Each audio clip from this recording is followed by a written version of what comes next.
How disturbed we are indicates where we're sitting. The more disturbances means we are sitting with the world.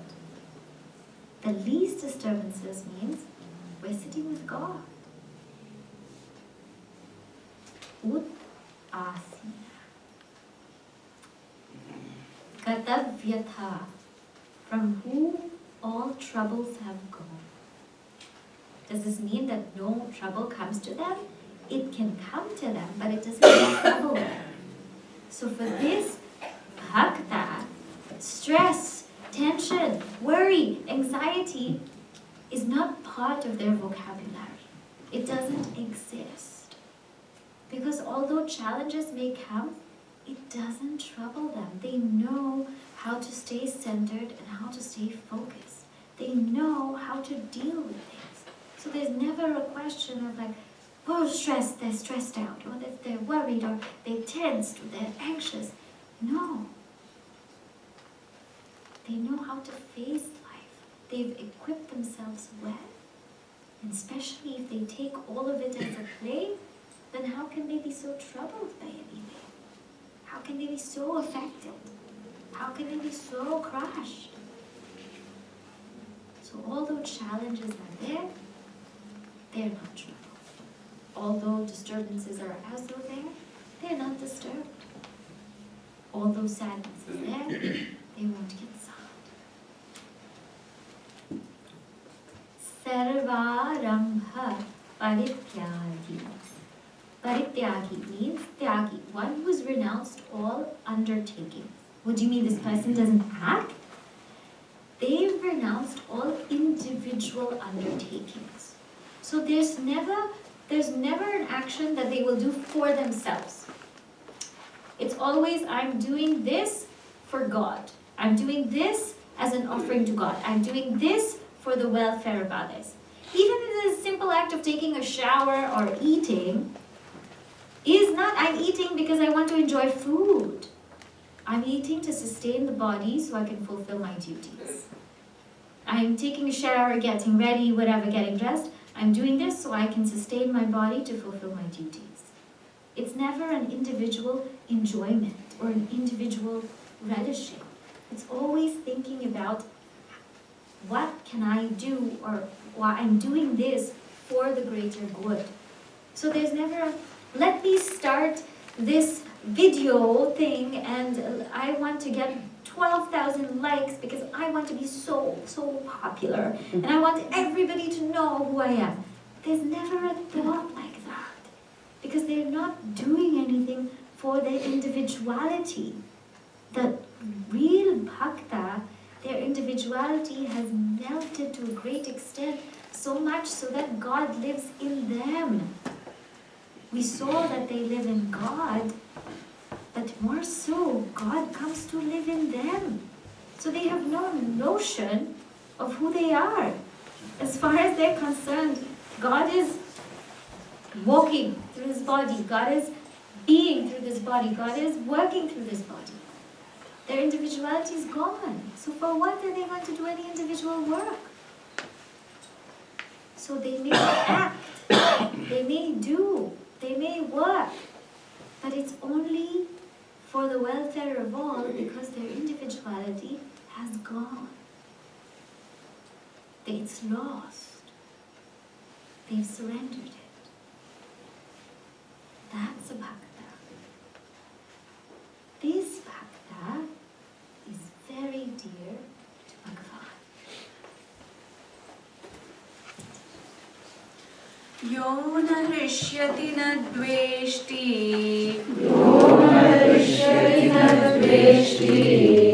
na shojati na kamshati, shubha shubha parityagi, bhaktimanyas same priyah. Yo na hrishyati na dveshti, na shojati na kamshati, shubha shubha parityagi, bhaktimanyas same priyah. So This saha me priyaha. This person is dear to me. Who? Bhaktiman. This person who's full of devotion. Why? Yaha, he who, na hrishyati, who doesn't rejoice. Na dveshti, doesn't hate. Na shochati, doesn't grieve. Na kakshati, doesn't desire. And tyagi, who is a tyagi, who is renounced shubha and ashubha, means auspicious and inauspicious. This bhakta is very dear to me. And when we hear this description, we're like, this person's like a stone. Well, you don't feel anything, you know? What kind of Vaivik are you? Is there really such a person? So, narishyati, doesn't rejoice, means nothing excites this person anymore. Except God. You know, with us, an ice cream excites us. Our eyes become like big and we're like, wow, you know, or pani puri would excite us. Or, you know, some crazy thing, some nice sweater would excite us. Or some nice, I don't know, some nice vacation would excite us. And we get excited by the glitz and the glamour of the world. We still get so excited. We're like, wow. But with this bhakta, they've lost their excitement for the world. They're not excited about it anymore. Because it's been there, done that, everything's gone. And they've tasted the most exciting thing, which is God. For them, Bhagavan is so exciting. For us, the world is so exciting. So when it says they don't rejoice, he, she doesn't rejoice, means they don't rejoice in the world.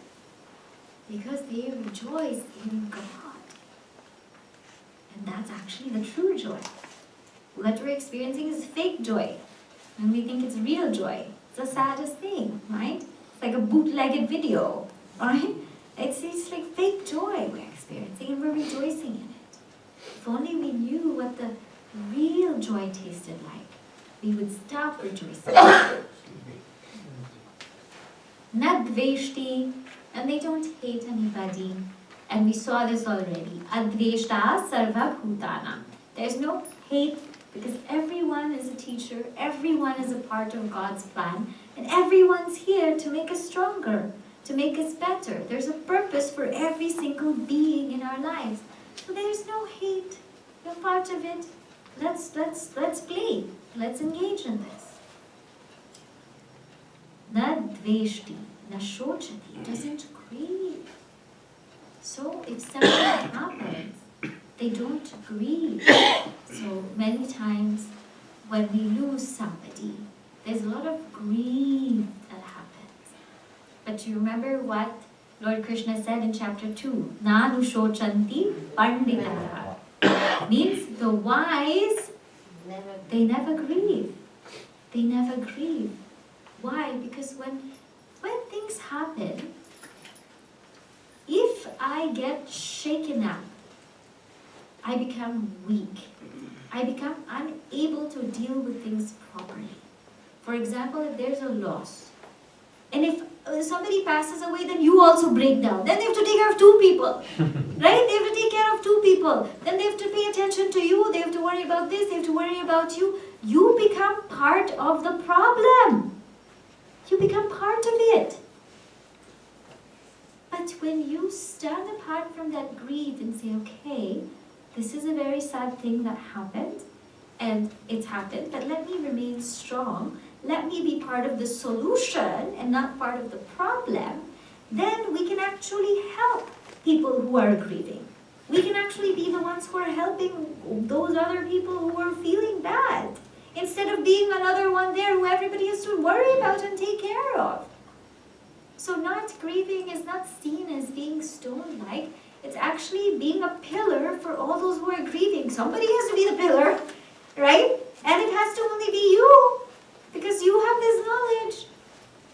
So the shochati is when people are going down, don't go down with them. You stay here and you lift them up. You don't become part of the problem. You become part of the solution. When we learn how to do that in life, then things work better. Things become So na shochati, na kankshati, and nor do they want anything. Why? Because they have God. What more could they want? We still want these worldly things. We still want more money, more comfort, more this, more that. We still want so many, many things. But they have attained the highest, which is God. So what more can they want? What can we give them? That's why we say for Guru, what can we give Guru? They have everything. I mean, what do we offer to them? We can't. So they've attained Godhood. They live in God. So there's no discontent that's arising from them. Why I have desires? Because I'm not content. I'm not full. I feel empty. I feel like some part of me is empty. Therefore, I want. I need. Please give me. I want to get that. But for them, they are full. It's like when we eat a meal and we're completely full. And if somebody offers us our favorite food after that, it could be our favorite food. But will you eat it? If you're smart, you won't eat it because you're already full. But some people would still eat. Right? Some people will still eat and get full up to here already. But the point is, when we're full, we stop eating, most of us.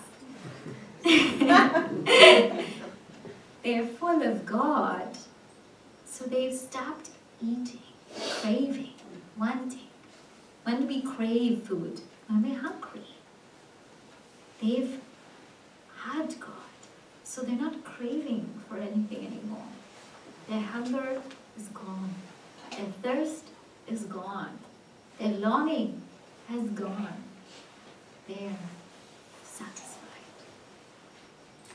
So na kankshati. Shubha Ashubha Parityagi means they renounce good and evil. What do you mean renounce good and evil? Here, there are many things that people will say that are auspicious, or people will say it's inauspicious, right? So let's say a superstitious belief, there's a black cat, oh, this is not auspicious, that's inauspicious. Or there's a certain time of the year which is not auspicious, or this is auspicious. So this is very practical, and this is a science, and we follow this science, right? But somebody who's been lifted to this level, the most auspicious thing in the world is the purity of one's mind. This is above and beyond any planet, any time, any event, any kind of aura, any kind of omen. The most auspicious thing is the purity of one's mind. So this bhakta holds on to that.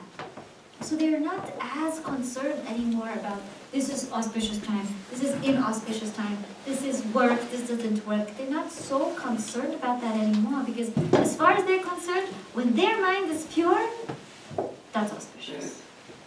I don't know if I told you the story about Puja Gurudev, that this illustrates this point where Puja Gurudev was called to inaugurate a temple, right?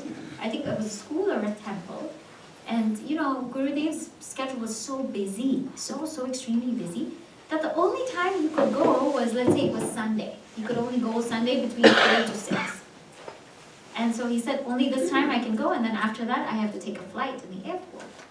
So this school or temple, they said Sunday 4 to 6. That's Rahu Kalam. That's Rahu Kalam, you can't. Gurudev, how can we tell him to inaugurate? It's Rahu Kalam. Tell him he can't come. And so the president of the community of that committee said, it's Gurudev. I mean, we're getting him. Let's just get it. Let's just do it. Let's just do it. And the committee said, but no, it's inauspicious and this and that. So many things will happen. And the president finally said, no, it's Gurudev. We'll just do it.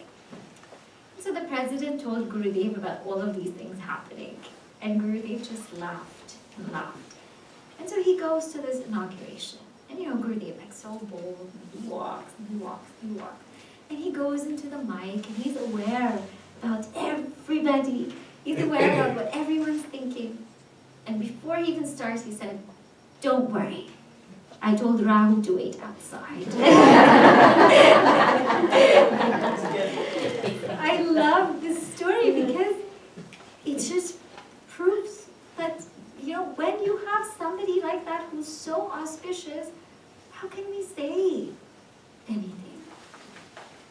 This is not for us, for Gurudev, right? Not only for us, we can walk in and say, don't worry, I'll tell him. No, for us, we still need to go through Chitta Shuddhi and all of that. This is for those bhaktas who are like Puja Gurudev. In that level, for them, Shubha, Ashubha, Parityagi. Their minds are really pure. I mean, when you have somebody so pure, how can we doubt anything? Right? So that bhakta is dear to me. Continuing. Samashatrau cha mitre cha. Samashatrau cha mitre cha. Tatha manapamanayoho. Tatha manapamanayoho. Shitoshna sukha dukkheshu. Shitoshna sukha dukkheshu. Samasanga vivarjitaha. Samasanga vivarjitaha. Samashatrau cha mitre cha. Tatha manapamanayoho. Shitoshna sukha dukkheshu. Samasanga vivarjitaha. So Samaha, somebody who's same to Shatro and Mitre, means to an enemy and to a friend.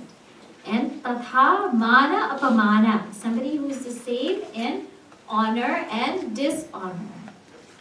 Someone who's the same in Shita Ushna, means cold and heat.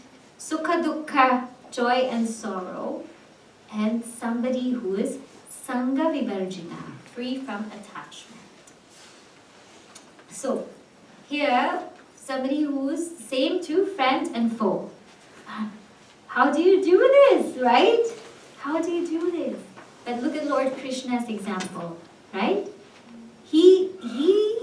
It's not that the bhakta has enemies. It's that people consider the bhakta as enemies. Because some people might ask this question, how can the bhakta, with so many good qualities, have enemies? They don't feel inimical to anybody, but somebody may feel like that's their enemy. Like Lord Krishna didn't feel inimical towards Duryodhana, but Duryodhana felt like that towards Lord Krishna. Arjuna felt love towards Lord Krishna. But for Lord Krishna, he was Sama. Both came to him. You know that story, I'm sure. One at his feet, one at his head. Arjuna at his feet, Duryodhana at his head. And he said, what do you want? And for both of them, he said, what do you want? And Duryodhana said, I want your army. And Arjuna said, but I only want you. Right? But Lord Krishna was the same. So recognizing that it's the same person, it's the same God, it's the same being in somebody who's maybe giving us a hard time and in somebody who's making things easier for us. There's one story that I really, really like. And there was this monk, and he was wandering in the forest. And he was wandering in the forest, and all of a sudden a gang of people came to him, and they beat him really badly. They beat him really, really badly, and he was bruised, and he was just left lying on the ground. And so what happened is, he was lying there on the ground, and his monk brothers, they realized it was already sunset, and he had not come home. So they went out to the forest to see where he is, how he's doing. And they found him lying there on the ground.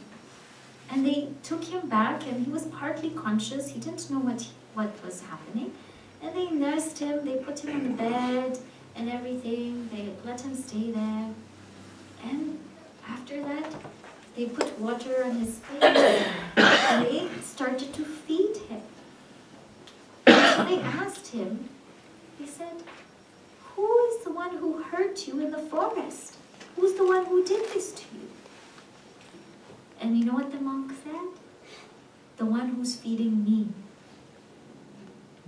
The one who's feeding me is the one who beat me up in the forest.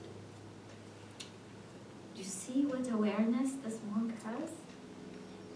He's able to really see the truth in everybody. Means people were beating him up. And when he went back to the monastery, somebody fed him. Who beat you up? The one who's feeding me.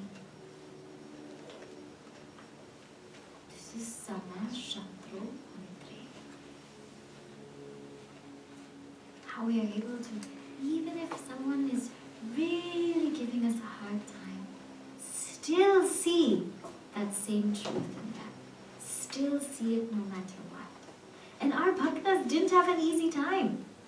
Somebody put a court case against Bhagavan Ramana Maharshi ji. So people have left Puja Gurudev.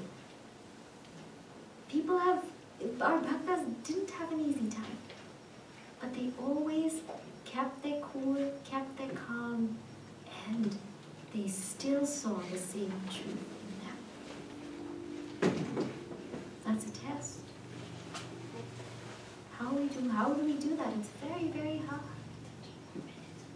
But it is something we can aspire to do, and we should aspire to do. Keeping equanimity in the body level in terms of cold and heat, in the mind level in terms of joy and sorrow, and in the intellect level in terms of honor and dishonor. Keeping balanced.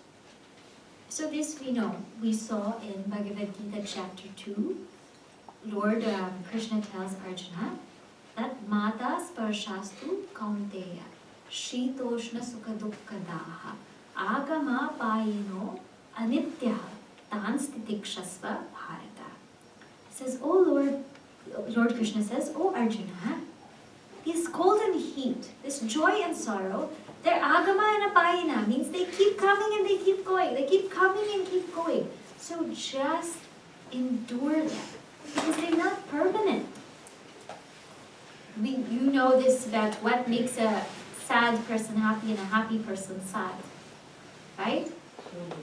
This soon will pass, right? If you say that to a happy person, this soon will pass, they'll become sad. If you say to a sad person, this soon will pass, they'll become happy, right? So it will come and it will go, it will come and it will go. So just be sama, just be balanced, because life is like that.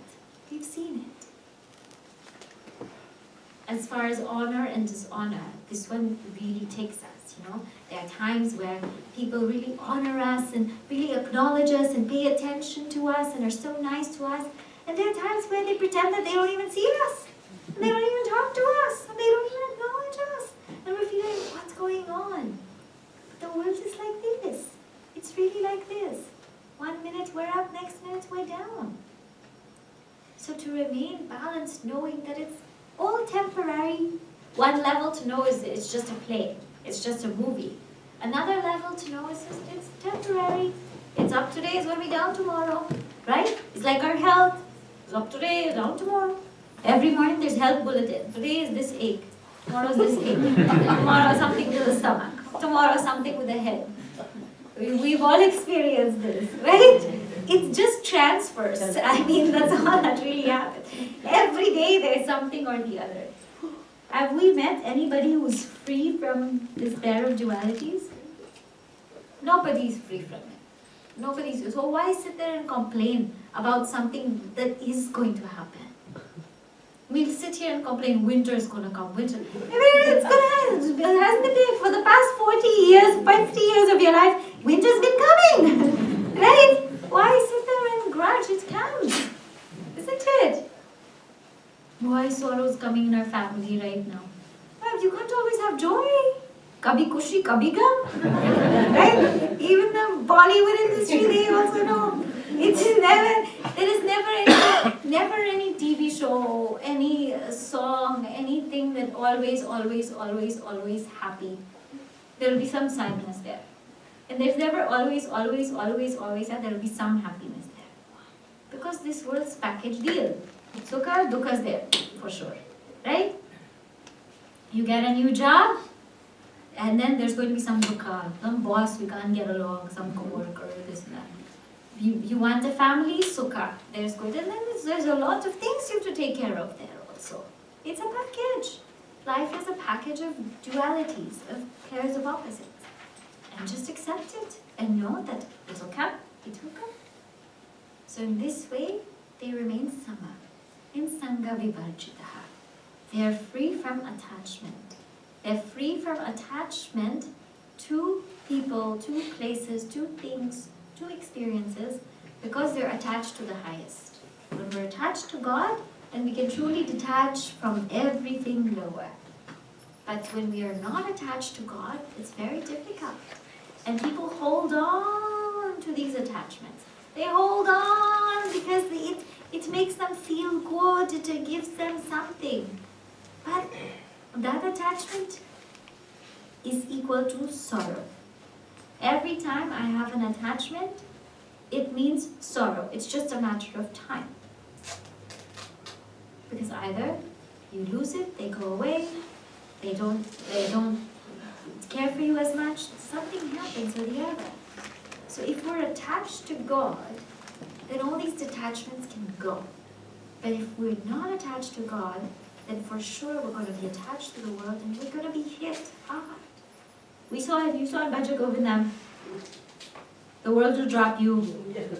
They'll drop you for sure, like hotcakes. So you better drop them first. Right? Drop the world before the world will drop you. And then you'll be happy. Okay, you dropped me. I knew you were going to drop me anyway. I'm ready. Because I picked up something so high. That's the spirit. So Sangha Vivarjita. Continuing. Tulya ninda stutir mauni. Tulya ninda stutir mauni. Santushto yena kenachit. Santushto yena kenachit. Aniketa sthiramatihi. Aniketa sthiramatihi. Bhaktiman me priyo naraha. Bhaktiman me priyo naraha. Tulya ninda stutir mauni. Santushto yena kenachit. Aniketa sthiramatihi. Bhaktiman me priyo naraha. So, this Bhaktiman, this person who is full of devotion, Same Priyaha, is very, very dear to me. Or Priyaha Naraha, this person is so dear to me. Who? Tulya. So in verse 18 they were using Sama. Here they're using Tulya. Tulya, again, pair of opposites. In Ninda and Stutihi. Ninda means criticism. Stuti means praise. And somebody who is Mauni means who is reflective, who is silent. Santushtaha yena kenachit, who is content with anything. Aniketaha means not who's, well, when we say homeless, we think of like, somebody, one who doesn't have any attachment to any home, right? Sthiramatihi, steady-minded. This Bhaktiman, this person who's full of devotion, is my true devotee. It's very dear to me. So, to stay even-minded in praise and criticism is very hard, right? Why people criticize all the time? You know, the way the world works is, they will always criticize. You can put so much effort. Your child is getting married and you get the best location for the wedding and you get the best outfits and the best DJ and the nice guests and food and everything. And when people come to that wedding, guess what? Oh, they'll criticize, right? You do put your best effort, but somebody well, they'll say the food was terrible, right? Or this DJ, how come he's playing all youngsters' music? What about us older, people? All these things will happen. Or that bride, why is she wearing red color? Now the thing is pink. They should wear pink. All these silly things. People will always criticize because they have nothing to do. The people who have nothing to do, they criticize most. Because what else will they do? The soap opera only runs 1 hour. Spare time they have to think of other things to do.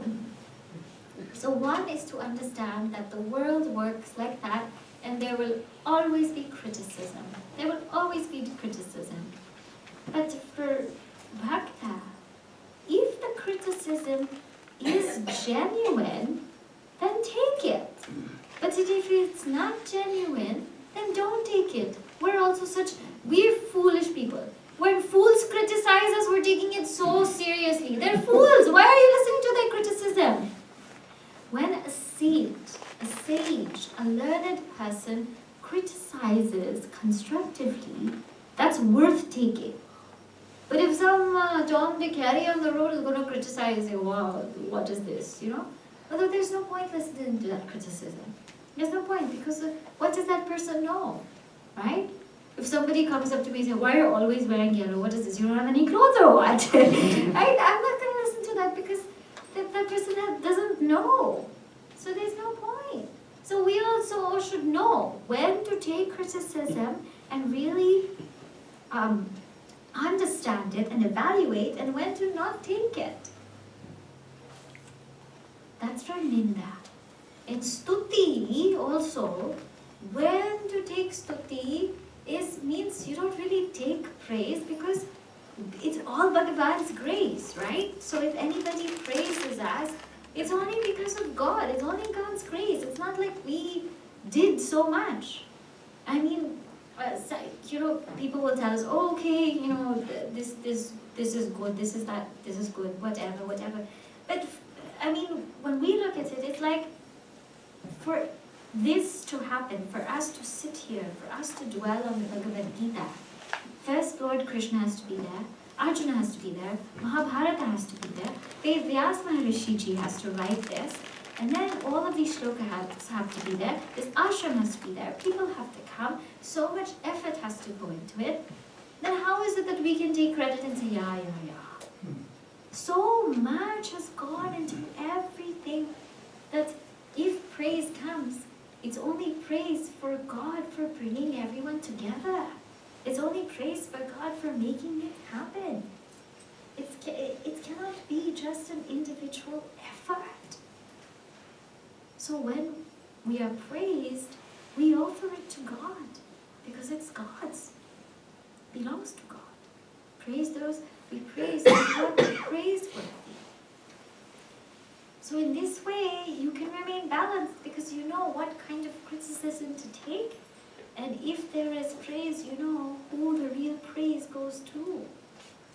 And as far as a bhakta in that level, they are tulya in the sense that this is body, mind, intellect that people are criticizing. They're praising, they're criticizing, let them do what they want to do. But as far as I'm concerned, I live in God. You know why?